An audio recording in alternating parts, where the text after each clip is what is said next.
Bonjour, bienvenue pour ma troisième promenade. Ici Christian Schreiner, cathédrale Holy Trinity, mes promenades pandémiques. Aujourd'hui, je commence ma promenade ici, au magnifique parc Victoria, proche de où on habite. Et vu qu'aujourd'hui il fait très froid, il va falloir que on bouge. Je ne pourrai pas arrêter. Donc, ça se peut aussi que la caméra va bouger parce que c'est ça la promenade. Hein? On se promène et ça bouge. C'est une de mes histoires préférées dans la Bible.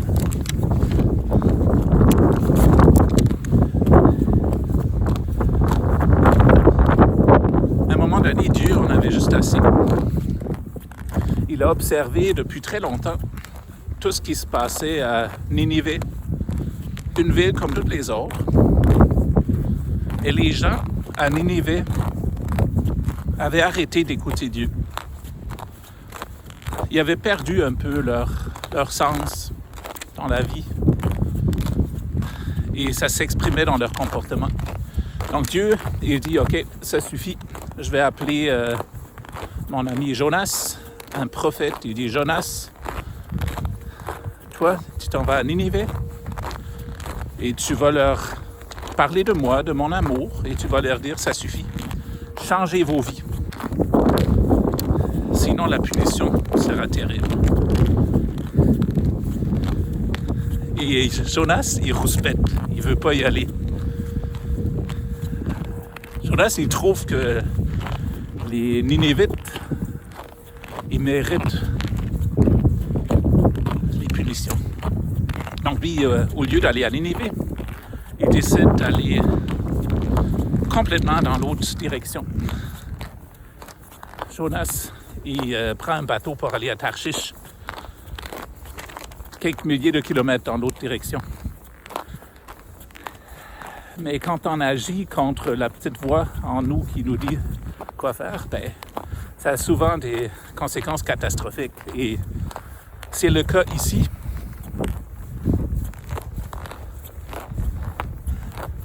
Arrive une tempête, le bateau risque de couler. Et Jonas, finalement, il avoue aux marins, il dit, OK, le problème, c'est moi. Dieu voulait que j'aille à Ninive. Moi, je voulais pas. C'est de ma faute. Si vous voulez sauver votre bateau, mais il faut vous débarrasser de nous.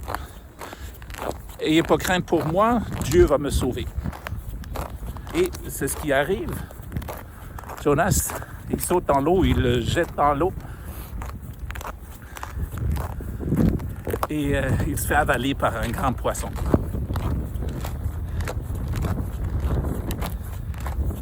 Sorti du poisson, après 3 jours de prière, 3 jours de retraite. Jonas, finalement, s'en va à Ninive.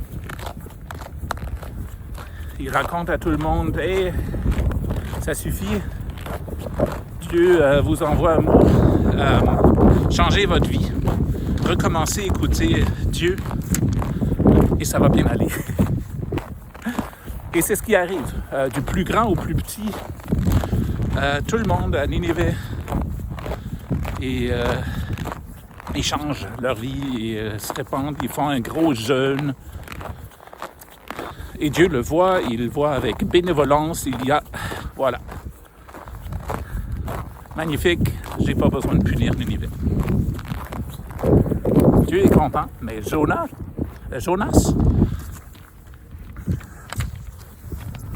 est fru. Jonas est mécontent. Parce que, comme j'ai dit, il voulait qu'il soit puni.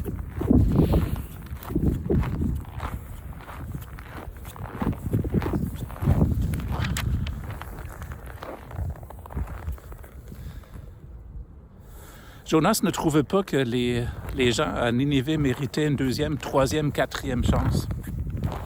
Il voulait que Dieu les frappe, qu'il les punisse. Désolé, mais là, il fallait que je me trouve un endroit au moins un peu à l'abri du vent. C'est fait. Je suis encore au parc Victoria. On entend les enfants qui jouent. J'ai mon thermos. C'est aussi vraiment nécessaire parce qu'il fait froid. Mais il fait beau, c'est du beau soleil. Donc Jonas, il voulait que Dieu punisse les gens de Ninive. Il ne voulait pas qu'ils soient pardonnés. Et ça me fait penser combien souvent on est comme ça. Moi, personnellement, juste quand je vois tout ce qui s'est passé dans les États-Unis, il y a des gens où je veux qu'ils soient punis. Et on fait toutes sortes de listes, républicains, démocrates, les libéraux, conservateurs, les noirs et blancs, les hétérosexuels, les gays. Et on est toujours en train de faire des listes qui sont infinies, des listes en termes de différences, soit des vraies, soit des différences perçues. Et nous dessinons comme une ligne dans le sable. Et il y a comme nous et les gens qui sont comme nous et les autres. Et on pense les gens comme nous vont être sauvés et les autres, ils ne méritent pas. Quand on regarde un peu dans notre cœur. Moi, Jonas, c'est une histoire qui date il y a 3000 ans. Et c'est une caricature, c'est tellement drôle comment Jonas, il est assis sous un buisson. Il dit, je ne veux plus vivre, Dieu. À l'extérieur de Ninive. Et Dieu lui parle, mais là, voyons, qu'est-ce qui se passe avec toi? Je ne veux plus vivre parce que je suis tanné, que tu pardonnes toujours. Moi, je voulais qu'ils soient punis, mais bien sûr, tu les as pardonnés. Donc Dieu, il a fait pousser le buisson pour protéger Jonas, mais il le tue, le buisson. Et Jonas est fâché. Pourquoi? Comment peux-tu tuer un buisson? Et Dieu dit, ah ouais. Là, tu as la pitié pour le buisson. Mais la ville de Ninive, avec ses 100 000 habitants, tu voulais que je les tue.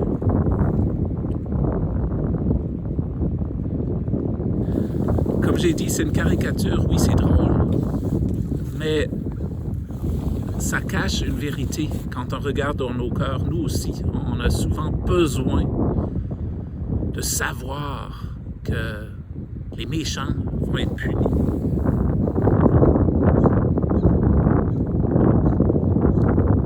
Mais en même temps, nous, on compte sur la même miséricorde qu'on veut refuser à ceux qui ne méritent pas. Pourquoi je parle de tout cela? Et parce que je vous ai apporté, bien sûr, un évangile, l'évangile pour dimanche prochain, qui se trouve dans l'évangile selon saint Marc. Et on se souvient de Jean-Baptiste en prison, on en a parlé. Donc un jour, Jean est mis en prison. Alors Jésus va en Galilée. Il annonce la bonne nouvelle de Dieu et dit, « Le moment décidé par Dieu est arrivé, et le royaume de Dieu est tout près de vous. Changez votre vie et croyez à la bonne nouvelle. » Jésus marche le long du lac de Galilée. Il voit Simon et André, le frère de Simon. Ce sont des pêcheurs. Ils sont en train de jeter un filet dans le lac et Jésus leur dit, « Venez avec moi et je ferai de vous des pêcheurs d'hommes. » Aussitôt, ils laissent leur filet et ils suivent Jésus. En allant un peu plus loin, Jésus voit Jacques et Jean, deux frères. Ce sont les fils de Zébédée. Ils sont dans leur barque et réparent leur filet. Aussitôt, Jésus les appelle. Ils laissent leur père Zébédée dans la barque avec les ouvriers. Ils s'en vont avec Jésus. Cette histoire m'a toujours impressionné. Même beaucoup. Qu'il y a des jeunes hommes qui ont leur job, qui sont dans leur bateau. Et il y a Jésus qui arrive. Et sans aucune hésitation, ils vont le suivre. Pourquoi? Qu'est-ce qu'ils ont vu? Mais pourquoi? Pour moi, quand je pense à Jonas, quand je pense à la miséricorde, quand je pense à l'opportunité de sortir dans notre obscurité, c'est peut-être ça qu'ils ont vu. Une façon d'aller au-delà des choses qui les tenaient coincés et dans l'obscurité. Peut-être les premiers disciples pouvaient sentir l'acceptation de Jésus, son amour, sa miséricorde envers eux.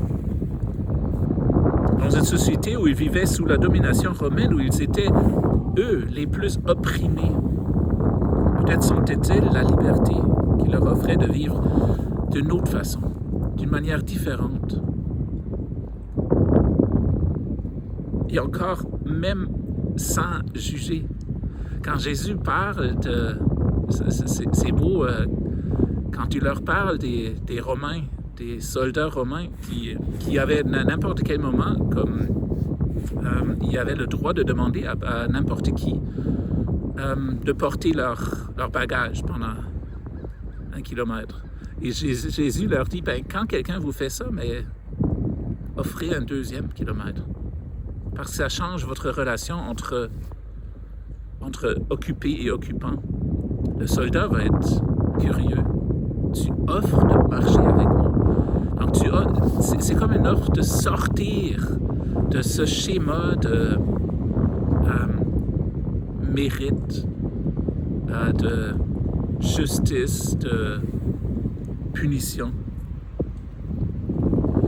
Et cette possibilité, pour moi, c'est peut-être le seul moyen de guérir. Quand on veut que les gens, les méchants soient punis, quand on ne veut pas qu'ils aient la miséricorde, c'est peut-être aussi parce qu'on a peur, nous, dans notre petit cœur à moi, à nous, que nous non plus, on ne mérite pas. Qu'on ne mérite pas le pardon et la grâce de Dieu. Donc, quelle guérison pourrions-nous apporter à nous-mêmes et à notre monde brisé si nous pouvions accepter l'amour et la miséricorde de Dieu pour nous-mêmes et pour tous les autres? Dans quelle mesure est-ce que nous, on peut être généreux et aimants avec les autres, vu que la grâce et la paix de Dieu surpassent notre intelligence, surpassent notre façon de penser? Et je vais finir bientôt ma promenade. Est-ce que j'ai déjà mentionné qu'il fait vraiment frais? Avec une petite blague qui parle justement du pardon inconditionnel. Saint-Pierre et Saint-Paul, qui sont bien sûr au ciel. Saint-Pierre qui garde la porte, Saint-Paul qui arrive avec un calepin, qui a fait le décompte de tout le monde au ciel. Il dit à Pierre, écoute, il y a quelque chose qui cloche. Il y a trop de monde ici. Pierre, il dit comment ça? Ouais, peut-être t'as pas bien fait ta job, mais il y a trop de monde ici au ciel, là. Ça ne fonctionne pas avec la liste de ceux qui méritent d'être ici. Va voir. Donc, Saint-Pierre, il prend le calepin de Paul, il va vérifier. Et là, après une éternité ou deux, hein, on ne compte pas le temps au paradis, il revient et il dit à Paul, mais j'ai trouvé la raison. C'est comme je m'en doutais déjà. Ouais, c'est quoi? Pourquoi il y a trop de monde? C'est encore une fois Jésus. Il les fait monter à courte échelle par la clôture arrière. C'est ça ce qu'il fait Jésus. Si on mérite ou non, il nous accepte, il nous fait entrer.